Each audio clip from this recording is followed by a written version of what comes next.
Salut à tous, c'est Dimi Sofri. Aujourd'hui, on va faire l'habillage. Vous êtes prêts? Vamos! Avant de commencer, j'aimerais faire un petit coup de gueule. Qu'est-ce que tu as eu ici, là? Un bobo, Où c'est qui a fait ça? un petit garçon. Un petit garçon? Il s'appelle comment le petit garçon? William. Willy William. Et il a les cheveux quelle couleur? Bleu et rouge. Et c'est le petit garçon Willy William qui a fait ça. Alors toi, la maman de Willy William avec les cheveux bleus et rouges, dis à ton fils de se calmer, ok? L'habillage, c'est sans doute l'étape la plus importante. T'es au courant que tu dis ça à chaque fois? Ouais, bah tu veux que je dise quoi? Que ça sert à rien, que c'est de la merde? Non, mais le plus important, tu dis ça une fois, tu dis pas ça à chaque fois. Ok, bon, l'habillage, c'est quelque chose de super important. À quoi ça sert l'habillage? Eh bien, tout d'abord, l'habillage permet d'avoir quelque chose de joli et de pouvoir mettre l'ensemble des éléments à l'intérieur du fourgon. Évidemment, on va pas poser les meubles directement sur l'isolation. Il va donc falloir avoir un support et ce support, ce sera l'habillage. Il y a plusieurs choses à prendre en considération pour réaliser cet habillage. Quel est le revêtement final qu'on voudra? Est-ce qu'on voudra mettre des lambris? Est-ce qu'on voudra mettre des lattes en PVC? Est-ce qu'on voudra mettre des planches? Etc. etc. En fonction de tout ça, on va décider l'épaisseur des planches qu'on va mettre dans notre fourgon. Mais il n'y a pas que l'épaisseur, il y a également les types de bois qu'on va utiliser pour faire cet habillage. Quel est le type de bois qu'on va utiliser? Ce bois devra résister à l'humidité du fourgon, devra être souple pour pouvoir s'adapter aux formes du fourgon, puisque rien n'est droit. Il devra être léger et facile à travailler. J'ai donc choisi du contreplaqué en peuplier de 6 mm d'épaisseur, ce qui permet d'avoir quelque chose de très léger, quelque chose de très souple, mais aussi quelque chose de très solide qui résiste à l'humidité. Bref, pour moi, c'est le meilleur compromis d'avoir utilisé ces plaques. Et maintenant, il va falloir les couper.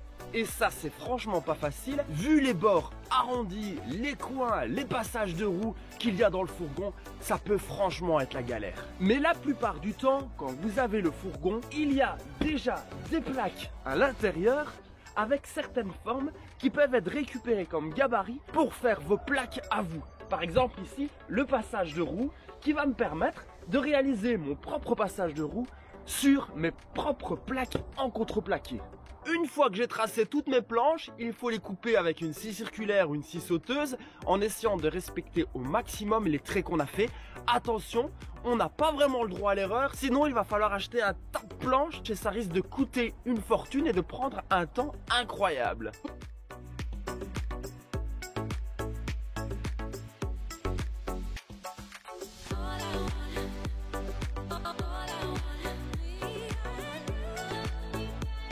Moi, j'ai décidé de coller les plaques de contreplaqué directement sur les renforts de la carrosserie, étant donné que l'isolation se trouve à l'intérieur des renforts, ce qui va me permettre de gagner une place incroyable et d'avoir quelque chose de très solide, vu que les planches sont directement en contact avec la carrosserie. Ces plaques de contreplaqué vont être collées sur les renforts à l'aide d'un mastic, ce qui permettra d'avoir quelque chose de très solide, mais aussi quelque chose de souple pour pouvoir légèrement bouger avec les vibrations du fourgon lorsqu'on se déplace. Une fois que l'ensemble des plaques sont fixées dans le fourgon, il va ensuite falloir réaliser des joints entre chacune des plaques pour être sûr que tout restera bien fixe et que l'ensemble sera bien robuste.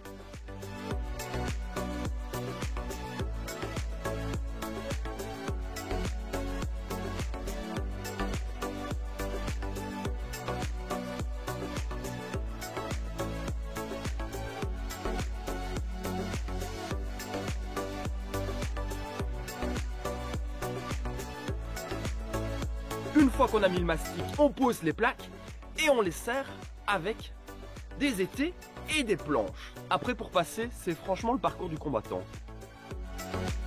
Évidemment, il y a certaines choses à faire passer avant de mettre les plaques, comme la lumière, l'eau et d'autres éléments. Ici, moi, j'ai décidé de faire passer le strict minimum à l'intérieur des parois. Vous verrez où j'ai fait passer les câbles électriques dans une prochaine vidéo. Mais pour ça, abonnez-vous pour connaître la suite de mes vidéos.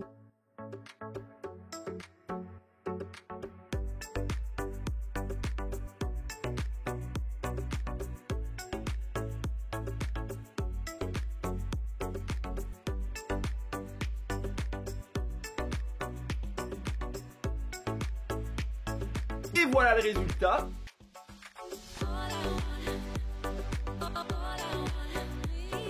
Le fourgon commence vraiment à prendre forme, mais on aura encore pas mal d'étapes à faire avant d'avoir complètement fini.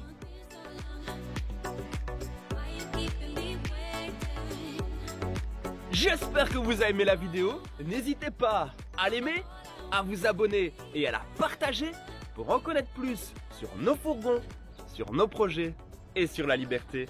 Hasta luego!